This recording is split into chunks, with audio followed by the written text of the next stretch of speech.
Salam jumpa, Ibu Bapa, Saudara-saudari yang terkasih dalam Kristus. Sesaat lagi kita akan mendengarkan renungan harian dari Romo David Lemewu MGR. Mari kita siapkan hati dan selamat mendengarkan. Firman-Mu Tuhan, berita bagi kakiku, sabda yang hidup, terang bagi jalanku.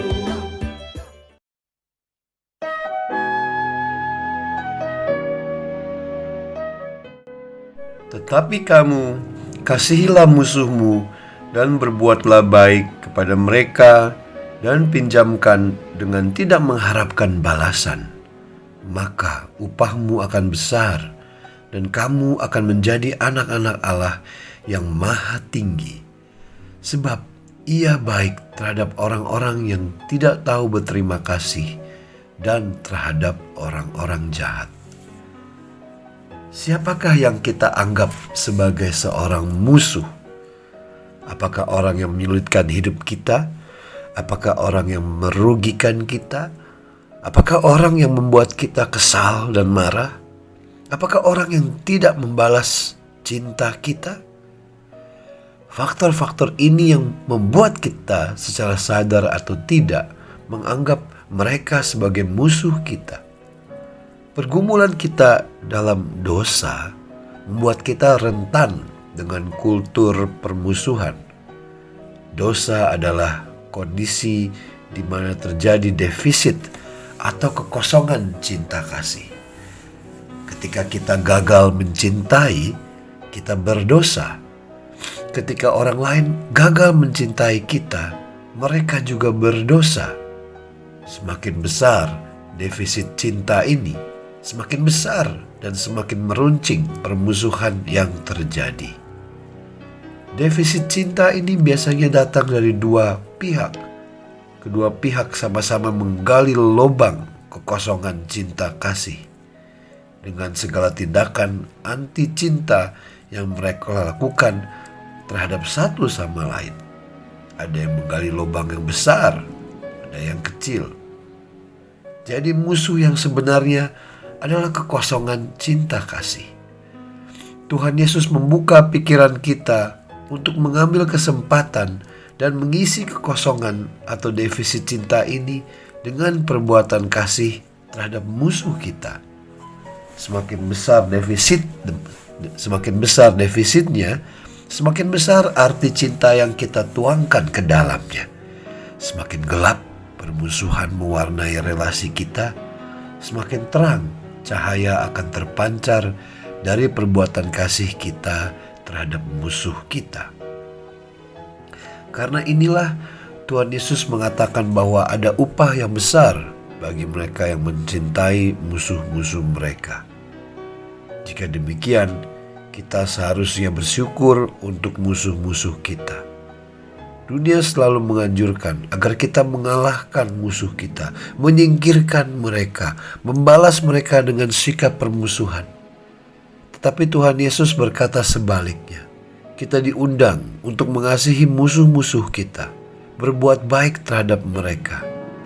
Musuh adalah aset kita, kesempatan kita untuk menabung kasih di surga, bukan menggali lubang di neraka. Kebanyakan dari kita merasa permintaan Tuhan itu sulit untuk dilakukan.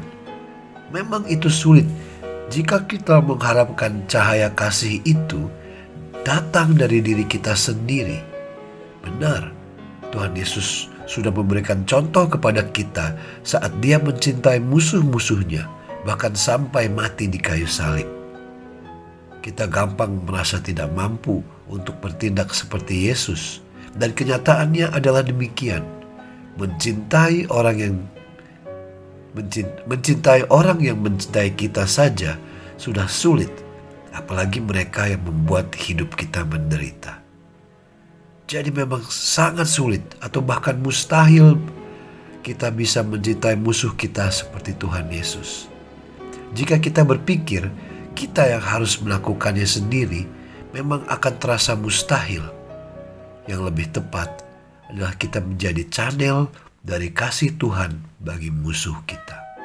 Kita minta Tuhan bukan untuk menjadi lebih tegar, tapi kita berdoa meminta rahmat untuk terbuka akan cinta Tuhan yang tidak pilih kasih itu.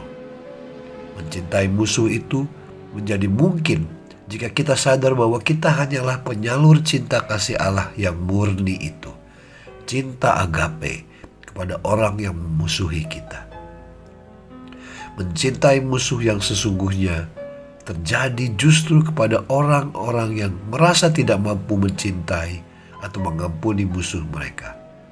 Tetapi di dalam ketidakberdayaan mereka menyerahkannya kepada Tuhan Yesus dan mengundang Roh Kudus untuk bekerja.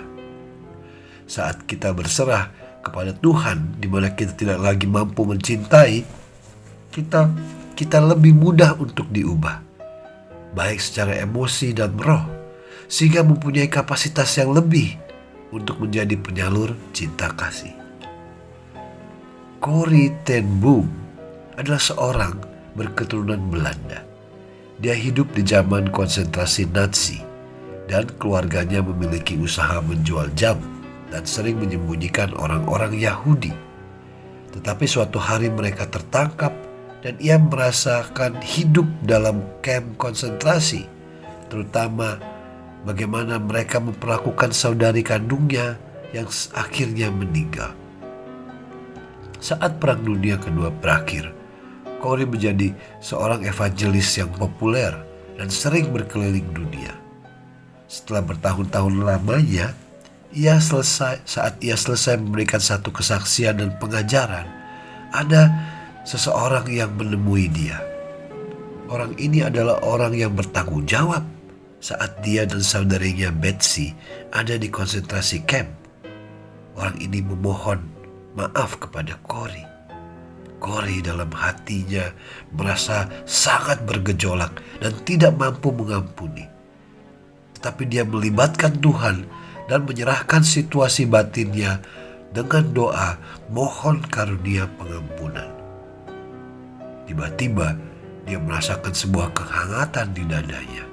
Dan setelah itu hatinya melembut dan Corrie pun mampu memaafkan orang itu. Maukah kita terbuka untuk menjadi saluran kasih pengampunan Tuhan sehingga kita bisa mencintai mereka yang tidak mencintai kita, mereka yang menganggap kita musuh? Ini adalah sebuah puisi kecil tentang musuh.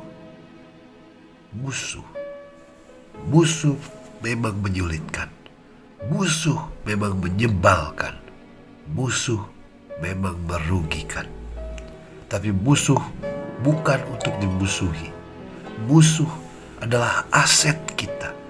Musuh adalah kesempatan kita untuk menaruh cinta di mana tidak ada cinta, untuk menyalakan cahaya di mana tidak ada cahaya, untuk menyalurkan kasih Kristus di mana dosa mau merenggut jiwa. Musuh adalah teman terbaik kita. Mencintai musuh adalah neraka di dunia, tapi jalan pasti menuju pintu surga. Marilah kita berdoa. Ya Allah Bapa, terima kasih akan kehadiran Putra-Mu Tuhan kami Yesus Kristus yang memberikan kami teladan untuk mengasihi musuh kami. Kami tahu mencintai musuh itu sangatlah sulit, tapi kami mau membuka hati agar kasih pengampunan-Mu lah yang hidup dalam hati kami, sehingga kami bisa menjadi saluran kasih kepada mereka yang tidak mampu mengasihi kami, sehingga cinta-Mu lah yang memberikan terang bagi kami semua. Amin.